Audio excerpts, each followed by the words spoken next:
আজ আপনাদেরকে খুলনা থেকে ডে ট্যুরে ঘুরে আসার জন্য দারুণ একটি প্লেস সাজেস্ট করব। প্রথমে দেখে মনে হবে এ যেন এক টুকরো কাশ্মীরের ডাল লেক। শান্ত জলরাশি আর দুই পাশের সবুজ প্রকৃতি। প্রকৃতির সবটুকু রূপ যেন এখানেই ঢালা।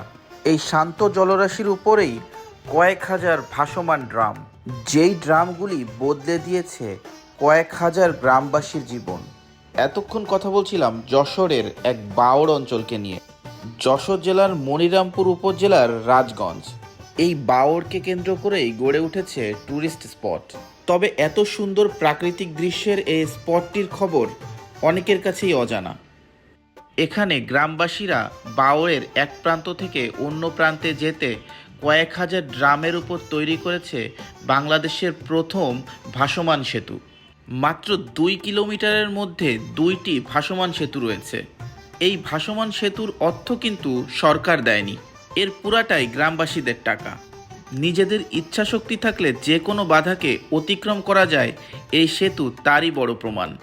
এই বাওড়ে কিন্তু বিকালবেলা বোটেও ঘুরতে পারবেন।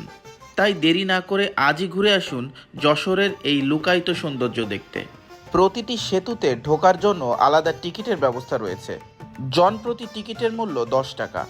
খুলনা থেকে কিভাবে যাবেন এই ঝাপাবাওড়? খুলনা থেকে ঝাপাবাওড়ের মোট দূরত্ব 60 কিলোমিটার। খুলনার জিরো পয়েন্ট থেকে প্রথমে বাসে করে আসতে হবে চুকনগর। এরপর চুকনগর থেকে সরাসরি মনিরামপুরের বাস রয়েছে। মনিরামপুর বাজার থেকে ঝাপাবাওড়ের দূরত্ব মাত্র 8 কিলোমিটার। সো নিজস্ব বাইক অথবা গাড়িতে করে আসা ছাড়া পাবলিক ট্রান্সপোর্টে আসতে কিছুটা হ্যাসেল পোহাতে হতে পারে।